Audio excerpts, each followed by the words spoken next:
Bonjour, c'est Ursule encore. On est le 23 avril 2023. Alors, je viens sur la trompette aujourd'hui encore et je viens proclamer le retour de notre Seigneur Jésus-Christ. Amen et alléluia. Alors, commençons ou recommençons. Amen. À la base. Et passons en revue les différents points de la doctrine de Christ. Comment marcher dans la lumière. Alors, je viens parler de la repentance. Amen. Tout à l'heure, j'ai parlé de la gestion de notre temps. Amen. Éviter de se retrouver dans une zone de paresse, et mettre, en place un programme pour pouvoir rencontrer Dieu. Et là, je viens parler de la repentance. Notre texte se trouve dans Matthieu 9. Le verset 23. Souvent, on ne fait pas attention. On donne sa vie à Jésus. Soit on grandit dans une famille chrétienne. Soit on fait un pas en ouvrant la bouche ou bien en ne pas ouvrant du tout. Et après, on met ça dans les oubliettes. Et on ne revient plus dessus. On se dit non, je suis chrétien, je suis chrétien. Mais le chrétien, ce n'est pas celui-là qui dit qu'il est chrétien. Le chrétien, c'est celui-là qui pose des actions qui montrent qu'il est chrétien. Amen. Alors le chrétien, ce n'est pas juste avec la bouche ou bien par la pensée. Mais le chrétien, c'est quelqu'un qui pose des actions, qui prouve que voilà ce qu'il est. Amen. Luc 9, le verset 23. Puis, Jésus dit à tous, si quelqu'un veut venir après moi, qu'il renonce à lui-même, qu'il se charge chaque jour de sa croix et qu'il me suive. Car celui qui voudra sauver sa vie la perdra. Mais celui qui la perdra à cause de moi la sauvera. Et que servirait-il à un homme de gagner tout le monde s'il se détruisait ou se perdait lui-même? Car quiconque aura honte de moi et de mes paroles, le Fils de l'homme aura honte de lui, quand il viendra dans sa gloire, et dans celle du Père et des saints anges. Je vous le dis en vérité, quelques-uns de ceux qui sont ici ne mourront point, qu'ils n'aient vu le royaume de Dieu. Amen. Alors, si quelqu'un veut venir après moi, dit Jésus, qu'il renonce à lui-même, qu'il se charge chaque jour de sa croix et qu'il me suive. Donc, venir à Jésus, c'est donner sa vie à Jésus. Comme je l'ai dit tantôt, on peut l'avoir fait dans l'enfance. Mais si on ne l'a pas fait encore, voilà le moment d'ouvrir la bouche, de dire Jésus-Christ, j'aimerais que tu sois mon sauveur. Je t'invite à venir prendre toute ta place en moi. Je t'invite à être mon sauveur, mon Seigneur, mon Maître. Je t'invite, viens faire ton habitat en moi. C'est comme ça que on l'invite en ouvrant la bouche, en confessant. Parce que c'est en confessant de la bouche, dit la parole, qu'on parvient au salut. Donc, il est important d'ouvrir la bouche et d'inviter Jésus-Christ, comme il a dit lui-même, il a dit dans Apocalypse 3, il a dit, voici, je pense Apocalypse 3, le verset 20 ou 21, il a dit, voici, je me tiens à la porte et je frappe. Si quelqu'un entend ma voix et m'ouvre, j'entrerai chez lui, je souperai avec lui et lui avec moi. Donc, c'est une chose d'entendre la voix de Jésus, c'en est une autre de lui ouvrir. Et si tu lui ouvres, il te dit qu'il va entrer. Il va venir, il va souper avec toi et toi avec lui. C'est-à-dire, il va prendre un moment d'intimité avec toi, de communion avec toi. C'est ça qu'il est en train de te dire. Alors, il y a donc cette décision-là à faire, n'est-ce pas? Inviter Jésus-Christ dans sa vie. Et je l'ai intitulé repentance parce que quand tu invites Jésus-Christ dans ta vie, tu ne continues plus à faire les mêmes choses que tu faisais. Quand tu dis, Seigneur, entre en moi, je t'ouvre la porte et puis entre, tu es en train de dire à Jésus, je suis en train de renoncer à moi. C'est ça qu'il a dit. Il dit, si quelqu'un veut venir après moi, c'est-à-dire si tu veux suivre Jésus-Christ, il te dit, il faudrait que tu renonces à toi-même. Parce que tu ne peux pas suivre Jésus-Christ et en même temps diriger ta propre vie. Ça ne peut pas se faire. On a souvent essayé, c'est très difficile. Parce que Jésus-Christ te dit, va à gauche, toi tu décides d'aller à droite. Tu vas à droite et puis après, tu reviens, tu dis, bon, Seigneur, voilà. Parce que Jésus-Christ t'a dit d'aller dans une direction, toi tu as pris une autre. Alors suivre Jésus-Christ, c'est renoncer complètement à soi. C'est une décision, c'est une étape, c'est un choix. Amen. Et il nous invite tous à passer par là. Pendant qu'on est à l'extérieur, on a l'impression que c'est douloureux. Mais quand on choisit de vivre cette vie, c'est la chose la plus facile. C'est la chose la plus agréable. Parce que tu n'as plus de volonté. Puisque tu la soumets à chaque jour à Jésus-Christ. C'est ça qui est dit dans notre texte, n'est-ce pas? C'est dit qu'il renonce à lui-même, qu'il se charge chaque jour. C'est pourquoi j'ai pris ce test. Il y a d'autres qui disent de renoncer à soi. Mais le fait de parler de chaque jour, alors moi j'ajouterais chaque instant. J'ajouterais chaque seconde. Parce qu'on est des personnes vivantes, n'est-ce pas? On a des envies, on a des besoins, on a des soupirs, on a des émotions. Mais on est appelé à les offrir au Seigneur. Surtout quand ce sont les émotions négatives. Surtout quand ce sont les émotions de colère. Ou bien de vengeance. Ça, c'est des choses que Dieu n'aime pas. C'est de dire, Seigneur, Seigneur, Seigneur, au secours. Je viens laisser tout à tes pieds. Purifie-moi. Lave-moi. Donne-moi de m'abandonner totalement. Et de te laisser faire. Parce que Dieu dit, à moi la vengeance. À moi la rétribution. Alors Dieu nous a créés des êtres avec des sentiments, n'est-ce pas? Il ne nous a pas créés sans sentiments. Mais si tu veux venir après Jésus, Jésus-Christ dit de renoncer à tout ce qu'il y a en toi qui fait que tu serais toi. Tu serais content d'avoir vaincu ton ennemi. Tu serais content d'avoir assumé une bonne correction à quelqu'un. Le Seigneur te dit de sortir de là. Parce que la colère de l'homme n'accomplit pas la justice de Dieu. Tu dois renoncer. Alors j'ai pris le cas des émotions parce que souvent c'est des cas extrêmes. C'est quand on est dans cette situation d'extrémité qu'on peut voir un peu ce que Jésus-Christ est en train de dire.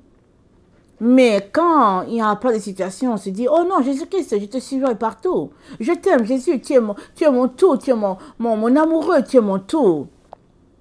Mais devant l'évidence des faits, souvent on se rend compte que c'est difficile de suivre Jésus, de tout renoncer à tout. Rappelons-nous, le jeune homme riche, il a dit à Jésus, je te suivrai partout. Qu'est-ce qu'il faudrait faire? Jésus-Christ lui a dit, observe les commandements. Il a dit, je les ai observés. La Bible nous dit, Jésus-Christ l'aima. Et Jésus-Christ lui a dit, va et vends ce que tu as et donne-le aux pauvres, parce que la Bible nous dit que c'était un jeune homme riche. La Bible dit aussi qu'il est parti tout triste. Parce que son cœur était attaché à ses biens. Il n'était pas prêt à vendre tout pour donner ça aux pauvres.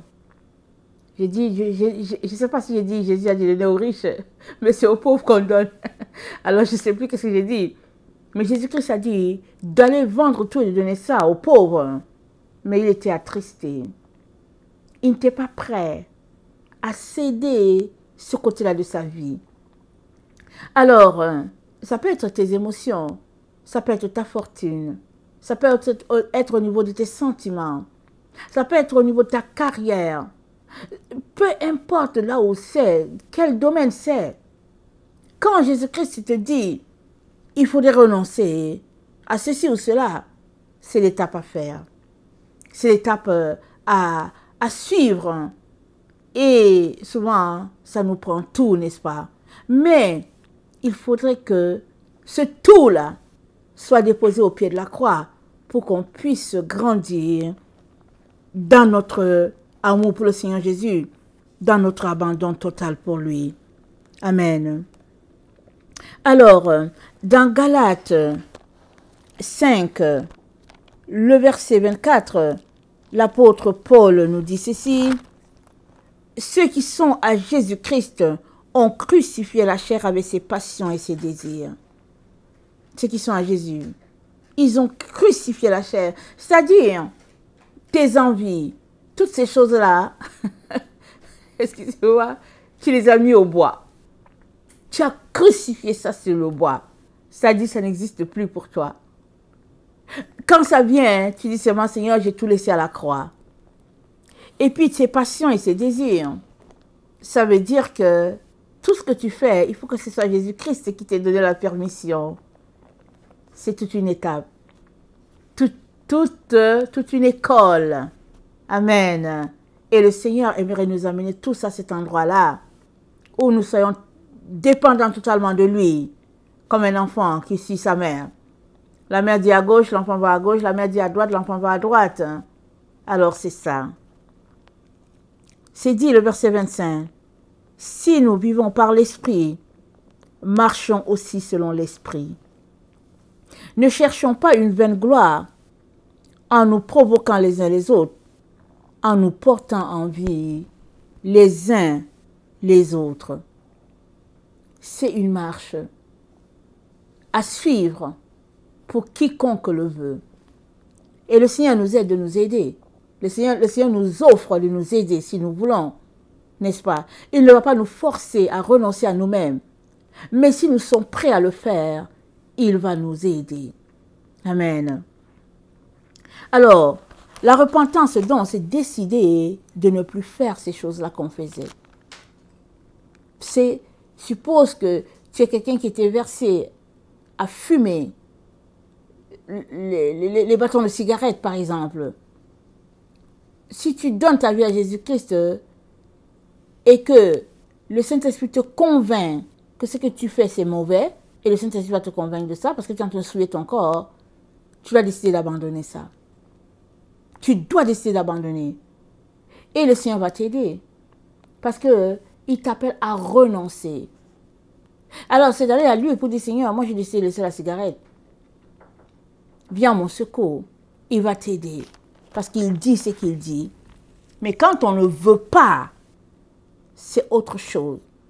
Mais si on veut, si on est sincère, qu'on est vrai, qu'on veut, alors, c'est fini, on ne va plus fumer. C'est une affaire de volonté. Alors, c'est aussi un défi dans notre vie au quotidien. Alors, donc, la repentance, c'est de venir demander pardon pour ces choses ces actions que nous commettons et que nous savons que le Père n'aime pas. Ces actions que nous commettons qui font du tort à notre personne, à notre famille, aux autres, peu importe la situation, c'est de tourner le dos, demander pardon à Dieu et tourner le dos à cela. C'est cela l'œuvre de la repentance. Alors, donc, se repentir, c'est tout un défi, mais c'est un défi qui va nous propulser très loin dans notre relation avec le Seigneur. C'est-à-dire, on se rapproche de lui si chaque jour, on prend chaque jour à la fois et on décide chaque jour de renoncer à nous-mêmes. Dans Deutéronome 30, le verset 19, voilà ce que Dieu dit à Israël. Il le dit aussi à chacun d'entre nous. Deutéronome 30, le verset 19, il dit: je vous déclare aujourd'hui que vous périrez, que vous ne prolongerez point vos jours dans le pays dont vous allez entrer en possession après avoir passé le Jourdain, si tu te mets à servir d'autres dieux. Il dit, j'en prends aujourd'hui à témoin contre vous le ciel et la terre. J'ai mis devant toi la vie et la mort, la bénédiction et la malédiction. Choisis la vie afin que tu vives, toi et ta postérité. Pour aimer l'Éternel ton Dieu, pour obéir à sa voix et pour t'attacher à lui, car de cela dépend ta vie et la prolongation de tes jours. C'est ainsi que tu pourras demeurer dans le pays que l'Éternel a juré de donner à tes pères, Abraham, Isaac et Jacob. Il dit, j'ai mis devant toi la vie et la mort, la bénédiction, la malédiction. Choisis la vie afin que tu vives. La repentance est un choix, le choix de vivre. Alors, c'est-à-dire, quelqu'un qui se répand, c'est quelqu'un qui a choisi la voie de la vie. C'est quelqu'un qui a choisi la voie de la lumière. C'est ça, la repentance. Tourner le dos à ce que nous faisions et décider d'obéir désormais à ce que Dieu attend de chacun d'entre nous. Dans 1 Jean 1, le verset 9, l'apôtre Jean nous dit ceci. 1 Jean 1, le verset 9. Ça dit, si nous confessons nos péchés, il est fidèle et juste pour nous les pardonner et pour nous purifier de toute iniquité. Si nous disons que nous n'avons pas de péché, nous le faisons menteur et sa parole n'est point à nous. Le péché, souvent on n'en a pas conscience. Tellement on est là-dedans, c'est devenu notre quotidien et on se dit c'est mon droit. Mais une fois qu'on invite le Seigneur Jésus-Christ dans notre vie, le Saint-Esprit aussi vient. Et c'est lui qui nous convainc de péché, de justice et de jugement. Comme dit Jésus dans l'évangile de Jean. Une fois que tu donnes ta vie à Jésus-Christ, le Saint-Esprit vient tout de suite en toi. Il va te convaincre. Tu vas commencer à te sentir mal par rapport à certaines choses. Ça, c'est l'œuvre de la lumière en toi.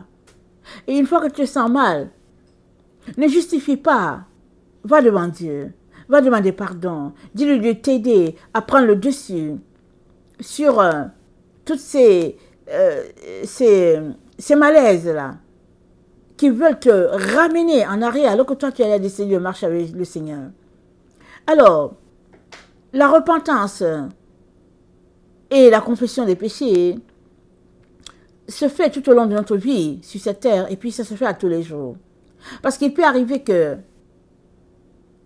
tu te sens pas mal par rapport à une situation parce que tu n'as pas avancé dans ce domaine-là encore ou bien parce que tu n'as pas la conscience, voilà, tu n'as pas la conscience éclairée par rapport à ce domaine-là. Alors si bien que, ben voilà, tout est correct jusqu'au jour où Dieu t'envoie la lumière.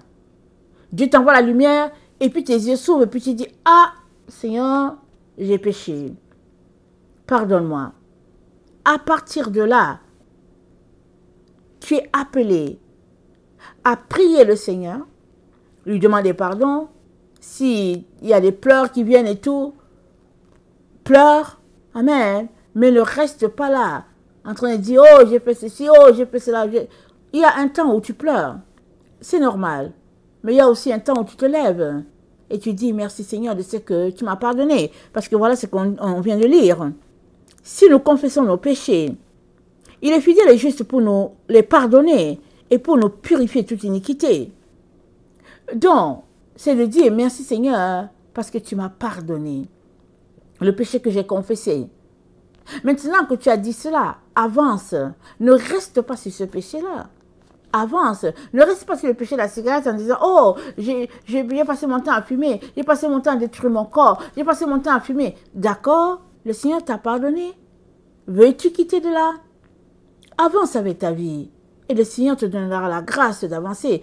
Peu importe le type de péché. Que le péché soit le plus gros, que l'erreur que tu as faite, ce soit l'une des erreurs les plus grosses, que ce soit l'un des plus petits péchés, péché c'est péché.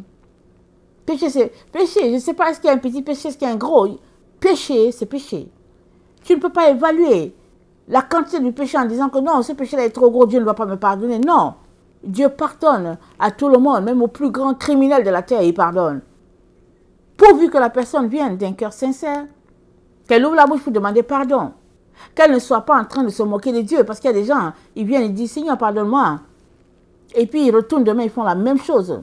Seigneur, pardonne-moi. Ils le font. Et ils savent que ce qu'ils font, c'est pas bien. Hein. Ou bien ils se disent, ok, j'ai demandé pardon, il m'a pardonné. Hein. Je vais aller commettre la faute et je vais revenir encore demander pardon.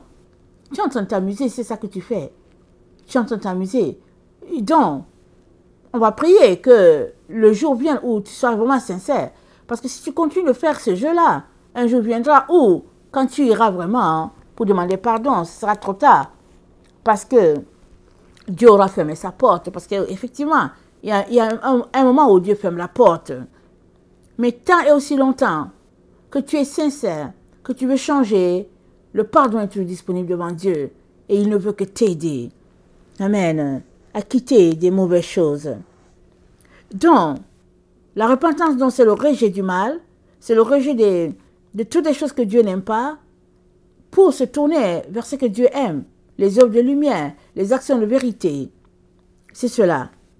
Alors, dans Jude, c'est juste un tout petit peu avant Apocalypse. Jude a un seul livre. Dans Jude 3, c'est dit, bien-aimés, comme je désirais vivement vous écrire au sujet de notre salut commun, je me suis senti obligé de le faire afin de vous exhorter à combattre pour la foi qui a été transmise aux anciens une fois pour toutes. Car il s'est glissé parmi vous certains hommes dont la condamnation est écrite depuis longtemps. Des impies qui changent la grâce de notre Dieu en dissolution et qui relient notre seul Maître Seigneur Jésus-Christ.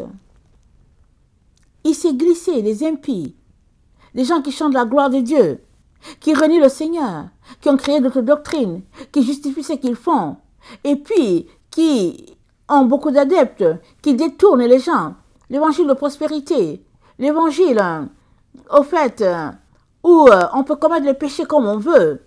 On peut être enfant de Dieu et en même temps commettre les péchés comme on veut, vivre dans la débauche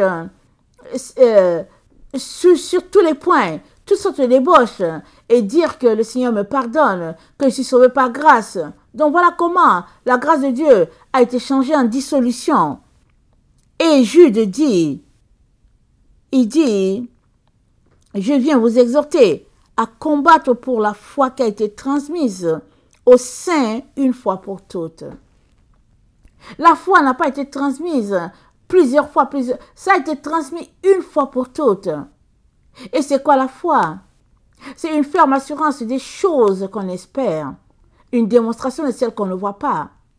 La foi a été établie depuis les temps anciens, depuis les premiers hommes, Enoch, Noé, Métouchéla, Lévi, toutes les Lévites, Élie, et j'en passe. Ça a été établi depuis. On ne va pas commencer un type de foi au XXIe siècle, ou bien un type de foi qui sied aux gens du XXIe siècle. Non, la foi, elle a été établie une fois pour toutes. Et le Seigneur, notre Dieu, s'attend à ce que nous puissions pratiquer en notre temps ce que les anciens ont pratiqué. Nous puissions marcher à notre temps comme les anciens ont marché dans la crainte de Dieu pour le servir, lui être agréable, amen, et lui présenter un culte digne de ce Dieu-là qui nous a sauvés. Voilà à quoi Dieu nous appelle tout un chacun. Et Jude vient renchérir. La foi, elle a été transmise une bonne fois pour toutes. On ne va pas la réinventer. Les églises et les hommes, ils ont réinventé la foi. Aujourd'hui, la foi, elle est suivant les différentes dénominations. Il y a la foi des catholiques, il y a la foi des baptistes, il y a la foi des pentecôtistes, il y a la foi des presbytériens, et puis j'en passe. Mais la foi, elle est tout simplement la foi établie par notre Dieu depuis les origines. Et notre Dieu s'attend à ce que nous puissions marcher, n'est-ce pas, dans le respect, la crainte de son nom, et puis pratiquer ce que lui il attend de chacun d'entre nous. On ne peut pas bafouer ce que Dieu a déjà établi. On ne peut pas mépriser ce qui est déjà là en disant que, ben voilà, c'est pas grave. On est appelé à marcher comme ils ont marché. On est appelé à pratiquer les préceptes de Dieu, ses ordonnances, ses commandements, comme il l'a montré à ceux qui nous ont précédés. Alors, où se trouve l'obstacle? L'obstacle se trouve à notre niveau. Avons-nous renoncé à nous-mêmes pour suivre Dieu? C'est là que se trouve la question. Si nous avons renoncé à nous, notre Dieu nous aidera pour pouvoir arriver. Parce que dans Jérémie 17, au verset 13, voilà ce que notre Dieu dit. Toi qui es l'espérance d'Israël, ô Éternel, tous ceux qui t'abandonnent seront confus. Ceux qui se détournent de moi seront inscrits sur la terre, car ils abandonnent la source d'eau vive, l'Éternel.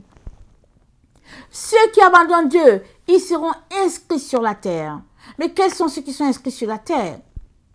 Si on connaît nos évangiles, ceux qui sont inscrits sur la terre, ceux qui sont chassés de la présence de Dieu, c'est ceux-là qui lui sont désobéissants.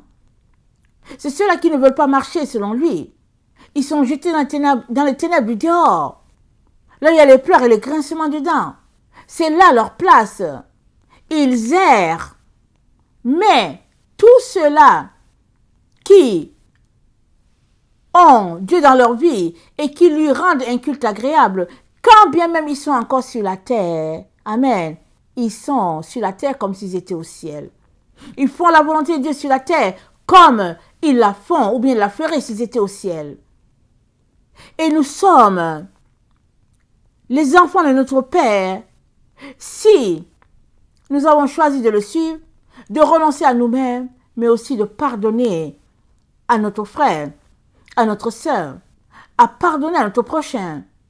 C'est cela, la marche de la repentance. Parce que souvent, on veut que Dieu nous pardonne.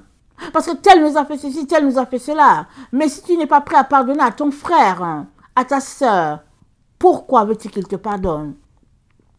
On dit quoi? Pardonne-nous nos offenses, comme nous pardonnons aussi à ceux qui nous ont offensés. Ceux-là qui nous ont offensés, nous leur pardonnons aussi. Seigneur, pardonne-moi aussi les miens.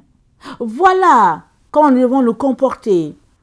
Et la gloire de Dieu va tout simplement venir s'établir au milieu de nous, ses enfants. Parce que nous avons décidé, nous avons choisi de marcher comme il s'attend à ce que nous marchions. Ce qui se passe aujourd'hui, c'est que sur toute la terre, il y a des doctrines qui pullulent suivant les différentes dénominations. Si bien que il y a un qui suit un Jésus teinté d'une couleur, un autre suit un autre type de Jésus, et il y a 1000 Jésus-Christ sur la terre, avec 1000 doctrines. Mais au fait, il y a un seul Jésus. Et celui-là, c'est le fils de Marie. C'est le cadeau, le fruit que Dieu lui a donné, elle qui a été choisie. Et c'est lui qui est mort pour le péché de l'humanité. Il a donné de sa vie pour que toi et moi nous puissions avoir la vie. C'est ce Jésus-là que nous devons suivre. L'apôtre Jean nous parle de lui dans l'épître de Jean, de 2 Jean. 2 Jean, c'est un seul épître, ou bien une seule épître. Au verset 9, ça dit, « Quiconque va plus loin et ne demeure pas dans la doctrine de Christ n'a point Dieu. Celui qui demeure dans cette doctrine a le Père et le Fils. » Si quelqu'un vient à vous n'apportant pas cette doctrine, ne le recevez pas dans votre maison. Et ne lui dites pas salut. Donc, quand tu as Jésus, le fruit de Marie, tu as et Dieu le Père et tu as et Dieu le Fils. Une fois que tu as le vrai Jésus, tu as Jésus-Christ, tu as aussi le Père. Donc, quel est le Jésus-Christ que tu suis? Si tu as donné ta vie à Jésus, as-tu le vrai Jésus? Je viens t'encourager à t'assurer que tu as le vrai Jésus. Je viens t'apporter aujourd'hui le vrai Jésus. Je viens te lancer à cette vérité-là, qu'il est important que tu vérifies ta relation avec le Jésus que tu as. Et si tu n'as pas le vrai, recommence. Amen. Qu'aujourd'hui soit un nouveau départ pour toi. Repars à nouveau sur de nouvelles bases. Change les choses. Et Dieu, amen, te visitera de sa fraîche eau. Il te visitera d'une onction nouvelle. Il fera de toi son fils et sa fille. Parce que si tu es sur le mauvais, tu n'arriveras pas. Voilà pourquoi Jésus-Christ a dit, pourvu que vous ne soyez pas séduits, pour vous qui cherchez, c'est quand la fin des temps. Pourvu que vous ne soyez pas séduits, parce qu'une fois que vous êtes séduits, vous n'arriverez pas. Il est donc important que tu t'assures que tu as le vrai Jésus. Celui-là qui est mort pour toi. Celui-là qui a donné de sa vie. Et il a fait de toi le Fils du Père. Déjà, en l'acceptant par la foi, tu es enfant du Père. Maintenant, tu démontres ou tu démontreras que tu es en accord avec Jésus-Christ si tu pratiques ce qu'il te dit. Et tu renonces à ce que tu pratiquais. Voilà à quoi nous sommes appelés. À marcher tous les jours selon les consignes du Père. Notre Dieu s'attend à ce que nous puissions être transformés à sa gloire à lui. Et cela demande notre volonté, notre désir, notre engagement d'aller jusqu'au bout. Il nous aidera. Il ne nous laisse pas seuls. Il nous aidera. Pourvu que nous choisissions de renoncer à nous-mêmes, laissant de côté les œuvres de ce monde. Tu ne peux pas en même temps développer ta relation avec Dieu le Père, Dieu le Fils, assis devant la télévision, assis devant Internet.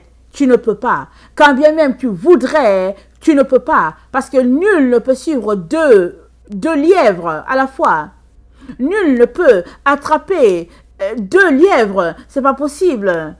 Ou tu attraperas l'un et tu perdras l'autre, ou tu perdras tous les deux. Mais généralement, quand tu vas attraper les deux, tu perds tous les deux. Ah oui, tu perds tous les deux. Parce que le temps où tu te rends compte que tiens, celui-là est plus rapide, tu es revenu là, ce sera trop tard. Il est donc très très important, mes chers frères et chères sœurs, que pour des personnes qui ont décidé de commencer à nouveau ou bien à recommencer à nouveau, il est important que nous puissions accompagner nos décisions par des points pratiques, des engagements, des petits engagements, mais pratiques, pratico-pratiques, à tous les jours. Renoncer à soi à tous les jours. Venir devant Dieu, ajouter un peu plus qu'hier dans le temps que nous devons passer avec lui. Et notre vie sera changée chaque jour de gloire en gloire à l'image de Christ. Que le Seigneur bénisse sa parole et que sa grâce soit abondante pour chacun d'entre nous aujourd'hui encore. Au nom puissant de Jésus. Amen.